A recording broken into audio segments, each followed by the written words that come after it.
They call it Remembrance Sunday. Well, I don't need Remembrance Sunday to remember people who were greats. Yesterday, a fine gentleman called Graham from Beyond the Waves allowed me to opine in the show and talk about Celtic greats, saints, true heroes, lest we forget them. Here is my excerpt from a truly wonderful show yesterday. Thank you and God bless Graham over on the other side of the pond. Hail, hail, brother. Hope to see you soon. Let's try and get in touch with an old friend of the show who has been in touch, and I want to get his thoughts on what's been going on lately. And obviously, there's some sort of external things going on. Looks like we're not getting linked up there. Tommy, if you're listening, give us a call. I know that we've been trying to link up here and trying to get it coordinated, but I want to hear from Tommy, who's just been absolute. Tommy, you there? No, he's not there. He's just been. Oh wait, that's got to be him. Tommy, you there? Hello. You hear me? I hear you. There's my pal, Tommy. Tommy from Glasgow has joined us. You're live on Beyond the Waves Celtic Football Show. How are you, pal? Yeah, not bad, Graham. How are you keeping yourself? Oh, not too bad. I mean, how bad could it be? We're second in the Champions League group stages. We're second in the SPL with the game in hand, only 2 points behind. Yes, we've hit a bit of a rough patch in the road here, and there's all sorts of reasons and blame and finger pointing and so on. But I mean, in the overall context, it's still not a bad place to be, wouldn't you say? Yeah, and hello to Rev. How you doing as well? Sorry for how you doing, mate? It's all right, I'm doing all right. Yeah. Well, first of all, can I say I was at a wonderful place on Tuesday night. Yeah, tell us about that, Tommy. The Capo di Capo, the Chapel of Chapels. It all began, and sitting there in the front row, a couple of Don Curly Wurleys and Dermot Desmond and Peter Lawwell, but they were there with probably the greatest manager on the planet right now. Now, what I would have to say, Celtic are a counter-attacking team, a classic one at that. We've got pace, and the way Celtic play week in, week out in this league does not suit us, because teams come and play like we played against Barcelona and sit in. Now, if you look at Barcelona, they're used to that all the time, be it in La Liga, in Champions League even more so. And the way they break teams down is with intricate passing, the way Iniesta scored his goal in the Nou Camp, the way they scored their goal, intricate passing. And they break teams down by just passing them to death. And a lot of people say, why don't they shoot more? Why don't they shoot more? And do it? Because their method is to play to death. If it takes them to 94 minutes and not have any goals, they'll score two, and knowing in the belief that they will score two in the 95th. Now, what Celtic did, right, many teams have tried it, very few have achieved it. And so what we did that night, and what we did, sent a tsunami around the world for what the fans did, for what a manager did, and for what a player did. And I couldn't care what happened today. In fact, a lot of this season, I'm wanting Celtic to struggle. Do you know why? Because it shoots down those dirty shysters in the media saying, the Armageddon and Celtic are going to run away with it, without giving the real facts that Celtic won't and never will. Even if they played all the games and won them well, they wouldn't run away with the 30, 40 points, because the 12 points that Rangers would automatically take off other teams is gone. So Celtic's advantage is already stripped by half. And so we're not playing well. We're floundering and we're coming back off these European games where we've had some tremendous highs. We've played 4 games, and 3 of them, we've come back off of them and tremendous highs. Because even though we get beaten in Nou Camp, it was a tremendous defeat. It set us up, it set us up knowing that the team could go out and with the platform that the fans gave them. And I've developed this theory recently myself, if you allow me to indulge it, and I'll pass it back over to your good self. The theory that I've come up with, the Celtic, the 12th man, it was missing today. And a lot of the big game hunters who were there on Wednesday, shame on you for not going. I've got a good excuse. The charity night, or the charity of Celtic, it was touched on the Tuesday night and ended up giving 3 tickets away. But I've come up with this theory. The Celtic fans, what we've had to develop is a 12th man that lifts us above and beyond all the rest of the teams that come here. Because you can look at the home and away record of recent years. Okay, it's been altered, but our home record has been magnificent. And the reason why I think that has been is because the 12th man has always been against us in the signs of the referee and the establishment, and any team that came to Celtic where all the knuckle draggers could get away with injuring our good players, you know. So what I'm suggesting is that through a period of time, Celtic fans, we've realised that the only way to beat this is, God willing, we get a brilliant manager every so long, like Martin O'Neill, even Gordon Stratton, Billy McNeil, Jock Stein, Neil Lennon can now be added to that list, who know what it takes to win. Because we need to go, Jock Stein said the one important thing, we need to be that wee bit better. We always know what we're up against. And the full spotlight has been shone on the cheating of the Scottish system against us. And I think that it's all power to us, the fans who carried the players when they were dead on their feet in the last few minutes.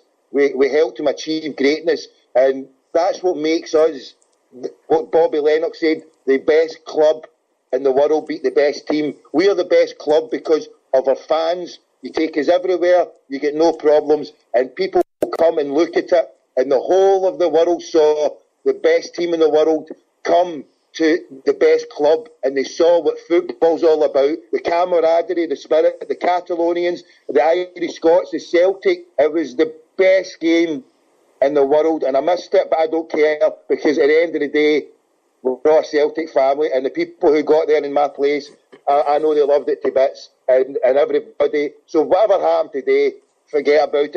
It makes the league interesting, and it shuts down these crackpots who say, oh, it's all going to be a whitewash for Celtic. No, it makes it interesting. We're not going to have it our own way. Sure, we've got at some point in the future, these shysters in the media are going to throw it back at Lenny and say, oh, they're struggling. But I think, through time, the truth will out.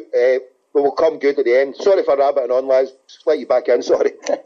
Tommy, sheer genius. Absolute genius. I can't agree any more with everything that you just said, and I'm at a loss for how you can sum up essentially everything that's going on just now with this club in one breath. That was extraordinary. You touched on several great points that I want to reflect back on. And this is something that's missed, and even I'm not really present to this, but it's an exceptional point that's worth highlighting, and that is the loss of Rangers, and long may they stay wherever. Division 3, go into another liquidation. Quite frankly, my waistline could use some more jelly and ice cream. I go ahead and die again. It would be an absolute just privilege. But enough thinking about them. With them gone, every single one of these teams that's left in the SPL now has 12 points essentially that are up for grabs. And if you want to take the elite of all of those teams who essentially are going to take those 12 points that have been voided, that all of a sudden creates much more competition for Celtic there at the top. So that's something that I don't think has been highlighted nearly enough, and it's a very astute observation. Secondly, the points that you bring up about Barcelona and how that translates to our performance here in the SPL, I think are absolutely spot on. As you highlight, Barcelona break down packed defenses that they come up with no matter what competition they're going in, through intricate passing, through a tactical philosophy that is effective because the personnel that they have in each role are completely clear on exactly what their role is, exactly what they need to be doing, and they're 100% confident in their ability to do just that. Now, not oftentimes, but from time to time, they come up against a sheer immovable force, as is the case that they came up against not just once but twice with Celtic. We held Lionel Messi without a goal or an assist in the first game and gifted him essentially a goal towards the end. That in and of itself is absolutely remarkable. And the tactical acumen of Neil Lennon should not be ignored or passed over because of one bad result in the SPL, especially considering where he's come from, where he's taken this team from, and where we are now. And as I just mentioned, it's not ideal, the result that we had today. It's not ideal, the place where we are in terms of the SPL table. I, myself, and I'm sure all of the Celtic supporters would prefer to be at the top of the table in a competitive SPL, as we certainly have at the moment. But we have the time to set this right. We have the time to get players back who may not be 100% fit. And we have some time for Neil Lennon to get reset into playing a sort of style that can be effective in the SPL when we do have the ball. You're right. Some of our most dynamic, some of our most majestic goals that we've scored, especially over the past couple of years, have been on the counterattack. Think of the games, against Rangers. The goals that Gary Hooper scored with in balls from Izagiri, Samaras, getting onto the end of them. That's when we are our most potent. When other teams are coming up, we shoot them back like a counter-punch boxer, and then we hit them, boom. Now, Barcelona, their tactics different. There's different ways to play a game. Now, Neil Lennon looked at it, and he said, well, Barcelona, give them the possession. That's what they want. That is what their game is based on. So we turned it around and says, have it. But as soon as we get it, we're going to be coming right at you, and we're going to be hitting you in your danger points. And we did that at the new camp. Barring the injury to the Samaras, we were going to continue to do that and cause them real damage because they were wide open all over the place in that pitch there. It was just a shame what happened. But the main, as I said, I'm not too disappointed because Neil Lennon, in Scottish football, I mean, too many people do it down. And they're too quick to do it down anyway. We all know that. The media, particularly with the plight of Sevco, they're just looking for any old excuse. Today, the Celtic fans, we could have gave them the excuse by just doing one peat that we decided, we'll respect it. And we're doing everything just now as fans, as management, and the board impeccably. We're getting 10 out of 10. It's just beyond belief. Really, it's brilliant. But everybody knows the lines now. We know how to do it. The Green Brigade, the Celtic fans, and I have to say, because and I would like to take this point on your show, I've been critical of the board many times before. I've even called terrible things to Peter Lawwell, but for what they've got going just now, yeah, sure, it's not 100% perfect, but you've got to take your hats off and credit them with the way that they've implemented. They've shown faith to a young man to come in and do his jobs, and they've gave him the backing. And I said Don Curly Willies. I was only saying that. It's just my cash and carry patter. But I go when I want to get the scampi and chips, you know what I mean? So, and the mellow birds. So I only say that, but I don't really mean it in a bad way. They were sitting there in their trench coats and things, and it was a beautiful. Can I talk about that mass? Because the whole thing, if it comes out in video, the mass, I mean, not coming from Catholic stock, but not a Catholic now. But I mean, I sat through it. It took about 2.5 hours. But Celtic, it's not about winning at all costs. I mean, it does despair me at times when Celtic fans think, oh, we should be winning at all times. No, I never want Celtic to win at all times, never ever, because that's what caused the downfall of the shysters and IPOC's way. That's what caused their downfall, their willingness to sacrifice everything just to win. It's not all about just winning. I mean, when I go to a Celtic game, when I left the new camp with my daughter, it was a birthday present, her 16th birthday, and I left her saying, it's been the best night ever, Dad. It's been the best night, even though we get beat. And when I left Seville, it was my best night ever, even though we get beat. The best nights ever that I've been with Celtic. When we won 5-4 against Partizan in Belgrade, it was the best night ever, but we get put out the cup. So for me, I've enjoyed myself at times of loss. Sure, the emotion of losing, but the most important thing that makes us different is that we don't need to win to show our true colours. We don't need to win to show what it means to be football fans. We don't need to win to show what it means to be Celtic forever, for 125 years. We've done things the right way.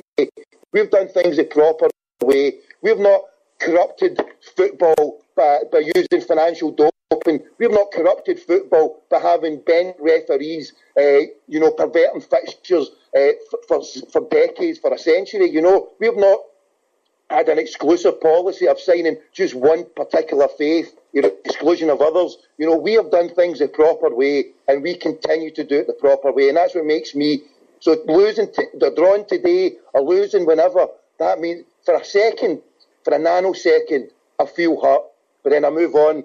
I look at my children and I see them smiling and happy and think, hey, it could be worse. They could be Sevco fans and they could have a father or a mother who's a zombie and they're brainwashing them into filth and bigotry and hatred. But no, as Celtic family, we nurture our children with love, with humanity, and not to treat others in a bad way, to treat others in a decent way and look for the goodness in all people. And that's what I took from that Celtic chapel, because the chapel, the chapel of chapels, where it all began. Everybody has to pay homage and go there, homage to St Mary's, and say a prayer for the people who founded an institution, something so blessed, something so beautiful that we call the holy ground, that we call paradise, because these people are saints. They did it for people who were starving, people who had nothing, children who came, whose fathers or mothers maybe died in the famine. They came here and we helped, we fed them. Our brother Walfred, Andrew Cairns, Michael Davitt, John Glass, these people were humans that stood against the adversity of a bigoted Masonic system and built a club out the ashes of nothing for the goodness of the community. And for another 125 years, win, lose or draw, it matters not a jot to me, because I'll always be there with my brothers and sisters. And God bless every one of these. Amen, brother. I'll let you go, yeah? Tommy, thank you so much for joining us, and you're welcome anytime. Please don't be a stranger.